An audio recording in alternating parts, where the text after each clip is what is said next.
Good morning, everybody. It is Friday, October the 4th.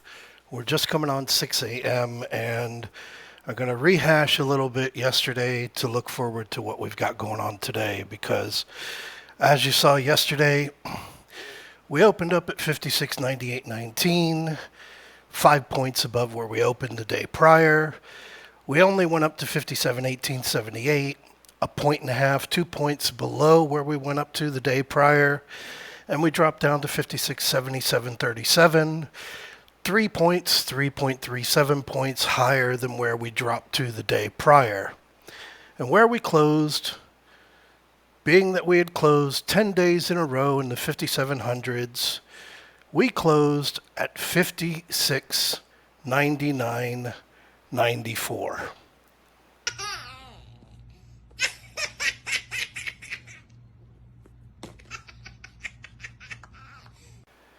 And if that shit don't get you woke up getting ready for Friday, your soul is dead. It's dead because that fucking yesterday was incredible. Holy fucking shit. Now, I got to apologize, all right? I got to apologize. Okay, I'll tone it down. Thursday, yesterday, when I sent out the email, I sent out here saying SPX 3 consecutive weekly candles. This week ends 57.73. That's the weekly candle is what I put. And I put it there on Wednesday as well. And this proves to you that I am not that smart. Because this week began on September 30th. Didn't start on October 1st. Started on September 30th. So 57.26.52 is the weekly candle. And I'll go over this yesterday and why I was so fired up, because Wednesday prior to the close was where still no 5,700 closed despite the 19 VIX. We started that trade out. 5705, 5,700's $3. Boom, boom, boom, boom. Da-da-da-da-da. As we went through on the day, everybody was there. Everybody saw it back. Here prior to the open, back at $2 if you want to scalp off the dollar. And I got to stick on this, the Russell 2000, because we got a couple of guys trading the Russell 2000 now. But here, going back, here it is, 10 o'clock, 57.23, where I was talking about where we could get up to.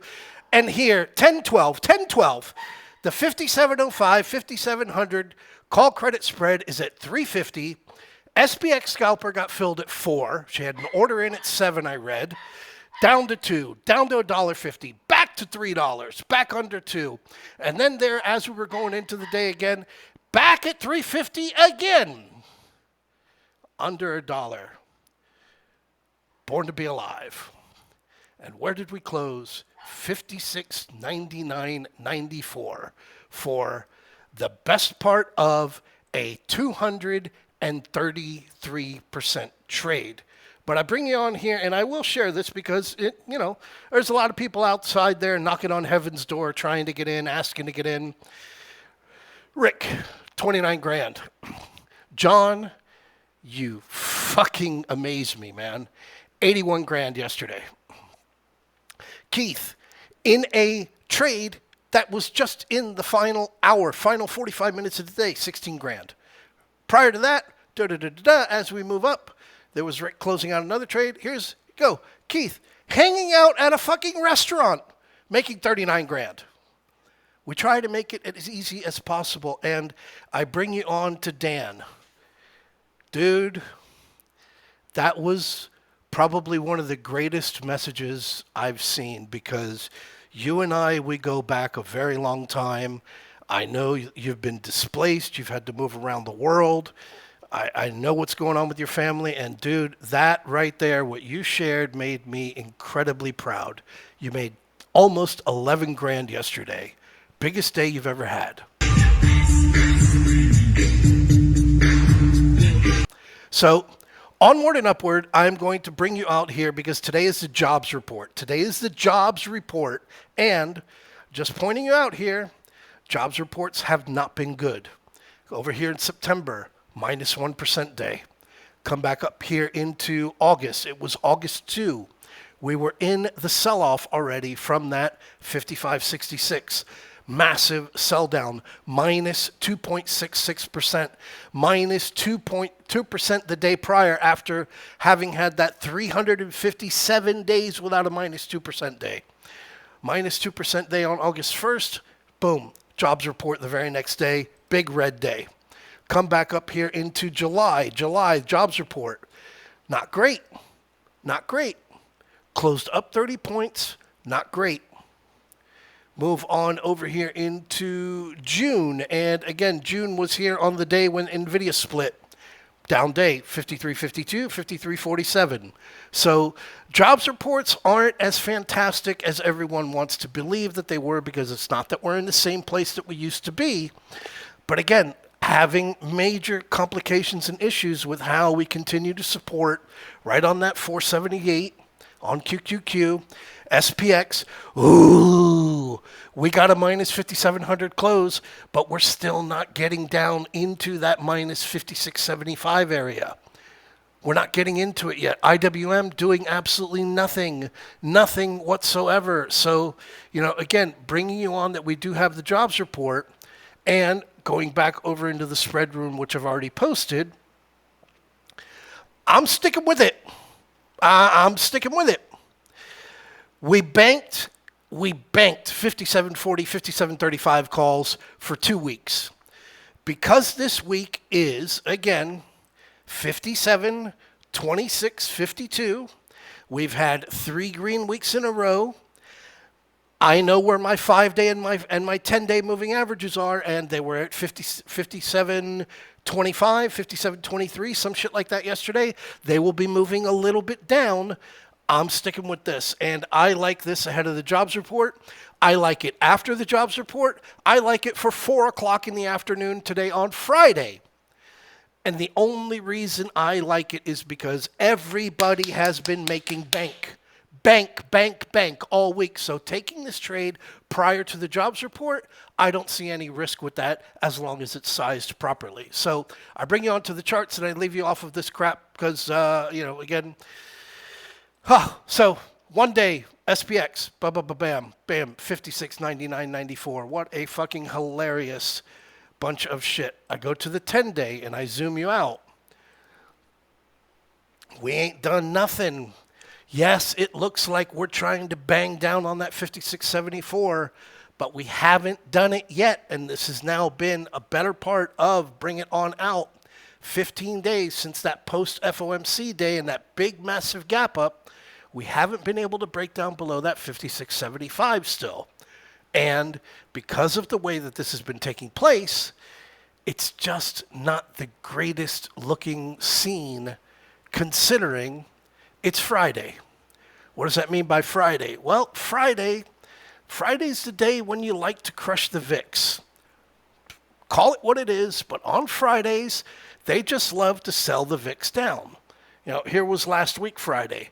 Down on up, and Friday was where this kind of started showing how we were climbing all day last week Friday.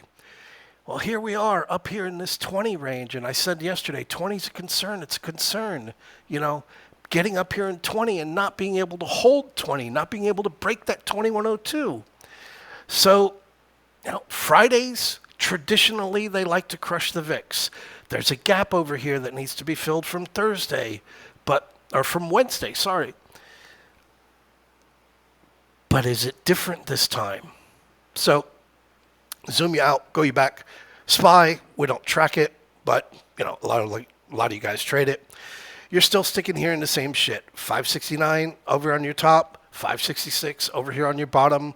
We've pretty much done nothing for the last couple of days. Over on your gap, you're still not into your gap. Your gap starting there down below 565.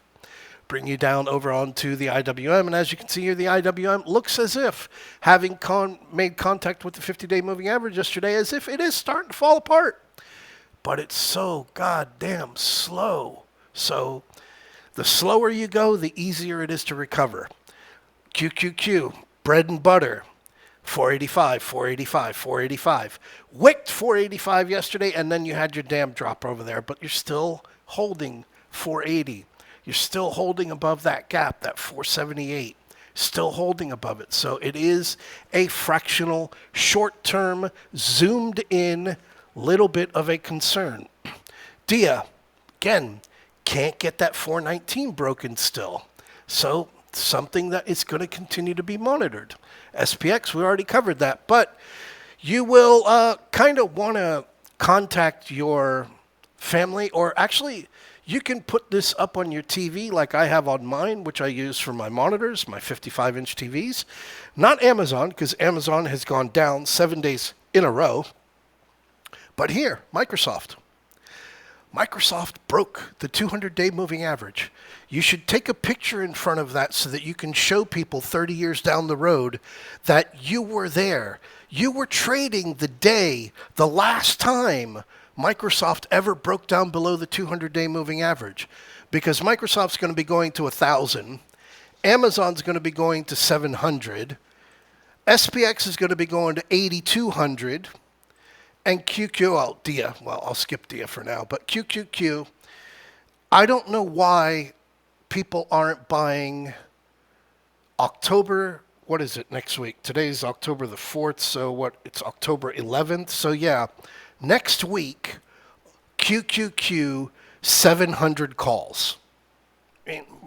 I just don't understand why, because it's Friday, I'm being sarcastic, it's time to end off, and if you haven't enjoyed yourself yet with all of the production that we have put on, with all of the ability to go out there and make ridiculous friendships, relationships, educations in this trading atmosphere that we do, more importantly, making that bank. And if you haven't enjoyed that yet, well, then maybe this clip will get you ready for the weekend, because goddamn, I can't get this out of my head. Enjoy yourselves.